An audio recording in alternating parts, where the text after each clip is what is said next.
สบายดีทุกคนเนาะมื้อนี้เราก็มาพ้อกันกับบ่าวโตนอีกแล้วเนาะมื้อนี้เราสิพาไปเบิ่งบรรยากาศในบุญบ้านกุดซุงเนาะบุญบั้งไฟบ้านเพิ่นเนาะพากันไปเบิ่งบรรยากาศแล้วสิอธิบายไปย่อๆเนาะ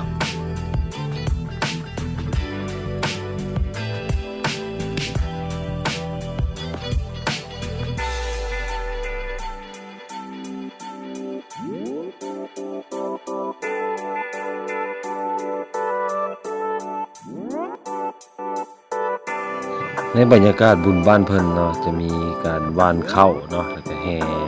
บั้งไฟส่วนเป็นคอนเซปต์ดีก็มีนางจึกกับเท้าซักนี่เนาะเดี๋ยวจะหน่อยสิเข้าไปถ่ายเบิ่งใกล้ๆนะ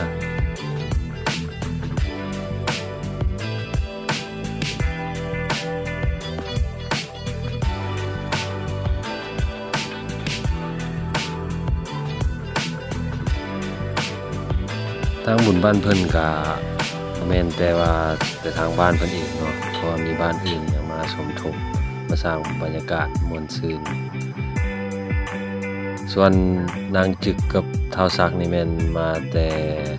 บ้านหนองเดินเนาะเพิ่นว่าแนวนั้นเนาะเพิ่นว่าสิเห็นใกล้ๆเด้ๆนี่เด้นี่แหละคอนเซปต์ของงานได้แล้วนี่